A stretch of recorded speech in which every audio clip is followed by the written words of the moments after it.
சாய் பக்தர்களுக்கு என் அன்பு வணக்கங்கள். ஓம் சாய்ராம். என் அன்பு குழந்தையே, இன்று இரவு இந்த சாயப்பா கட்டாயமாக உன் இல்லத்திற்குள் காவலாக நிற்கத்தான் வேண்டும். ஏன் தெரியுமா? நரகத்திற்கு சென்ற ஒரு ஆத்மா அங்கிருந்து தப்பித்து உன் இல்லத்திற்கு வர இன்று முடிவு செய்திருக்கின்றது. இதை தெரிந்து கொண்ட உன் அப்பா இன்று இந்த ஆத்மாவை உன் இல்லத்திற்குள் அனுமதிக்க கூடாது என்று உனக்கு காவலாக நான் வந்திருக்கின்றேன். என் அன்பு குழந்தையே, உனக்காக ஒரு விஷயத்தை செய்ய வந்திருக்கும் பொழுது நீயும் உன் அப்பா எனக்கும் ஒத்துழைப்பு கொடுக்க வேண்டும். நீயும் இந்த வாழ்க்கையில் நடப்பது என்னவென்று நிச்சயமாக தெரிந்து கொள்ள வேண்டும். உன்னோடு நான் இருக்கின்ற இந்த நேரம், உன்னோடு நான் பயணிக்கின்ற இந்த நேரம், உன்னுடைய வாழ்க்கையில் மேலும் மேலும் பல நன்மைகள் உன்னை சுற்றி நடந்து கொண்டே இருக்கிறது என்பதனை முதலில் நீ புரிந்து கொள்ள வேண்டும். என்ன நடந்தாலும் என் குழந்தைக்கு என்ன நடந்தாலும் என் குழந்தைக்கு அவ்வளவு சாதாரணமானவெல்லாம் இந்த வாழ்க்கையில் எந்த ஒரு விஷயத்தையும் விட்டு நீ விலகிவிட முடியாது. அவ்வளவு சாதாரணமாகவெல்லாம் இந்த வாழ்க்கையில் வருகின்ற சில சூழ்ச்சிகளிலிருந்து உன்னால் தப்பிக்க முடியாது. உனக்கு வருகின்ற ஆபத்துகள் பெரிதாக இருக்கும் பொழுது அதிலிருந்து தப்பிக்க வேண்டும் என்றால் நிச்சயமாக நீ எடுத்து வைக்கின்ற முயற்சி மிகப்பெரிய முயற்சியாக இருக்க வேண்டும். நீ எடுத்து வைக்கின்ற முயற்சி இந்த வாழ்க்கையில் உனக்கு மிகப்பெரிய அதிர்ஷ்டத்தை கொடுக்க வேண்டும். தெய்வத்தின் துணை நின்று கொண்டிருக்கின்ற நேரம் இந்த வாழ்க்கையில் உனக்கு நிச்சயமாக எந்த விதத்திலும் துன்பங்கள் ஏற்படாமல் உனக்கான நன்மைகள் எல்லாம் நிச்சயமாக உன் கைகூடி வருவதை நீ உணர வேண்டும். என்ன நடந்தது, ஏது நடந்தது என்று சொல்லி என் குழந்தை நீ வருத்தப்படாதே. நீ உன்னை சுற்றி நடப்பது எல்லாமுமே உன்னை நல்வழிப்படுத்தும் என்பதனை நீ புரிந்து கொள்ள வேண்டும். சாயப்பா இன்று உன் இல்லத்தின் வாசலில் நின்று நரகத்திலிருந்து வருகின்ற அந்த ஆத்மாவை ஓட ஓட விரட்டியடிக்கப் போகின்றேன். இந்த ஆத்மா நரகத்திற்கு சென்றதற்கு காரணம் இங்கு வாழும் நாட்களில் அவர் செய்த துரோகம். எத்தனையோ பேரினுடைய கண்ணீருக்கு இவர் காரணமாக இருக்கின்றார். இதில் ஆச்சரியப்படக்கூடிய விஷயம் என்ன தெரியுமா? இவர் யாரோ எல்லாம் இல்லை, உனக்கு மிகவும் நெருக்கமான உன்னுடைய ஒரு நட்பில் இருந்தவர்தான். உன்னோடு பல விஷயங்களில் துணை நின்றவர். உனக்கு உதவிகளை செய்கின்றார்களோ இல்லையோ, ஆனால் எல்லா இடத்திலும் உன்னோடு நின்று கொண்டிருந்த ஒருவர் இப்பொழுது உனக்கு இந்த வாழ்க்கையில் நிச்சயமாக ஒரு அழிவை ஏற்படுத்தி கொடுக்க வேண்டும் என்று கங்கணம் கட்டி கொண்டு நிற்கின்றார். இந்த உலகத்தை விட்டு பிரிந்தாலும் கூட உன்னை பழி வாங்குவதை நிறுத்திவிடக்கூடாது என்று சொல்லி அவர் இப்பொழுது அந்த நரகத்திலிருந்து கிளம்பி வர நினைத்து விட்டால், இதனால் நமக்கு என்ன தண்டனை கிடைத்தாலும் பரவாயில்லை, ஏற்கனவே நரகத்தில்தானே இருக்கின்றோம், இதைவிடவா பெரிய தண்டனை கிடைக்கப் போகிறது என்று சொல்லி செய்ய துணிந்து விட்டார்கள்.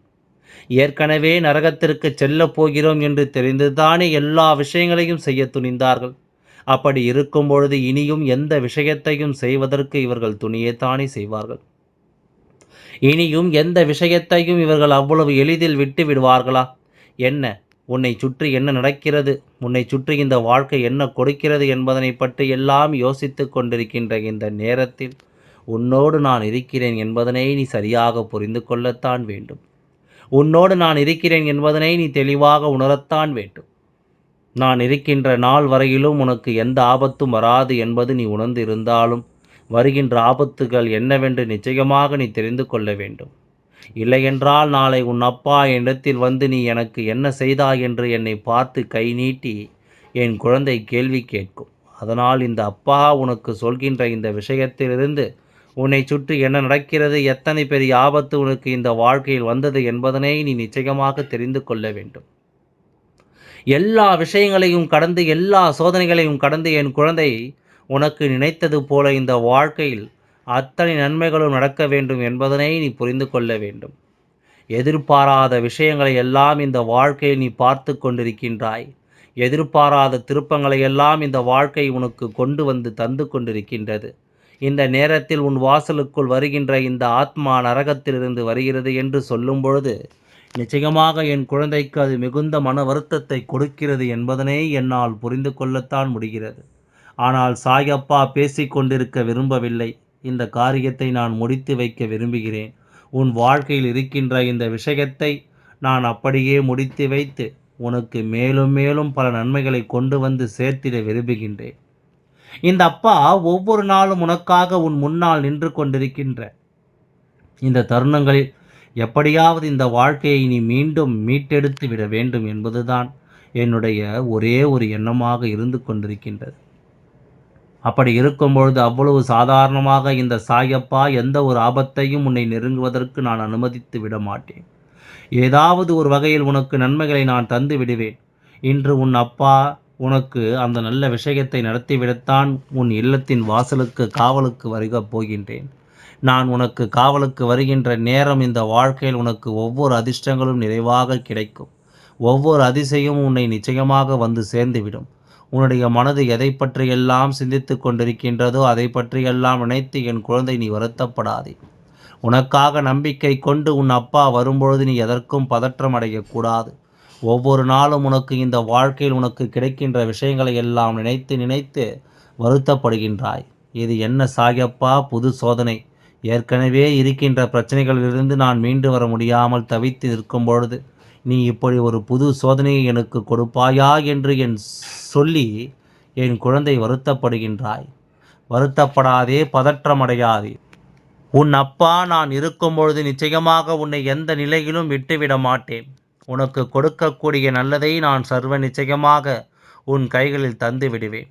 இன்று அப்பா செய்யப் போகின்ற விஷயத்தை நீ என்னவென்று கேட்டு தெளிவாக தெரிந்து இந்த சாயப்பா உனக்கு சொல்கின்ற விஷயத்தை என்னவென்று கேட்டு நீ முழுமையாக பதிவு செய்து உன்னோடு நான் இருக்கின்ற இந்த தருணங்கள், உன்னோடு நான் இருக்கின்ற இந்த நேரங்களும் என்னவாகும் என்பதனை, ஏதுவாகும் என்பதனை என் குழந்தை நீ புரிந்து கொண்டு அதிலிருந்து நீ உன்னுடைய நம்பிக்கையை என்னிடத்திலிருந்து பெற்றுக்கொண்டால் போதும்.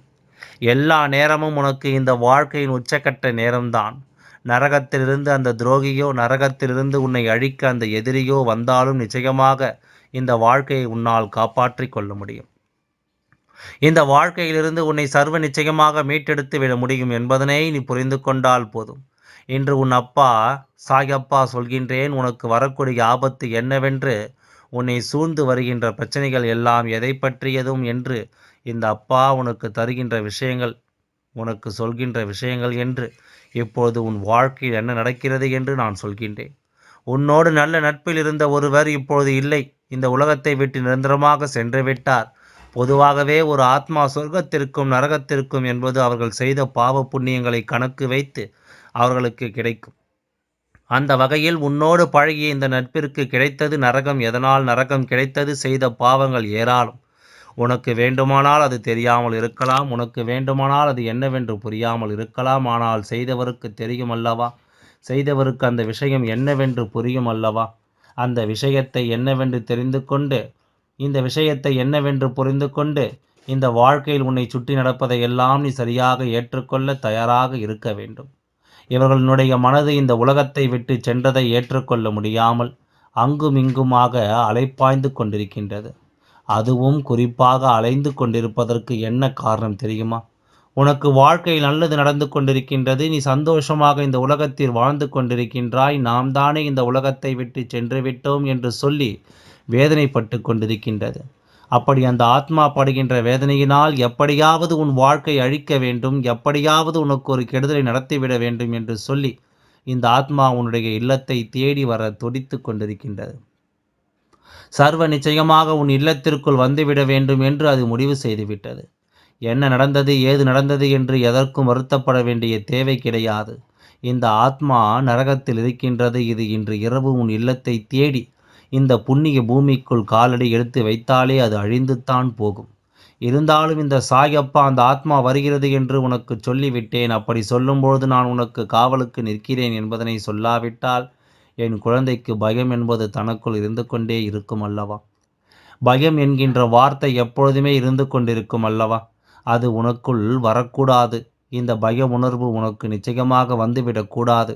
நீ நிச்சயமாக நல்லபடியான ஒரு வாழ்க்கையை வாழ வேண்டும். நிச்சயமாக நல்லபடியாக ஒரு நம்பிக்கையை நீ இந்த சாயப்பாவிடத்திலிருந்து பெற்றுக்கொள்ள வேண்டும். இப்படியெல்லாம் கூட நடக்குமா என்று நீ யோசிக்கலாம். நடக்கும் என் குழந்தையே. தீராத ஆசைகளோடும் வாழ வேண்டும் என்ற எண்ணத்தோடும் இருக்கின்ற ஒரு ஆத்மா இங்கே நிச்சயமாக மீண்டும் வரும். அது கெடுதலை செய்ய நினைக்கிறது என்றால் அது நரகத்தில் இருப்பதாக மட்டுமே இருக்கும். புண்ணிய ஆத்மாக்கள் எதுவுமே இது போன்ற ஒரு செயலை செய்ய துணியாது.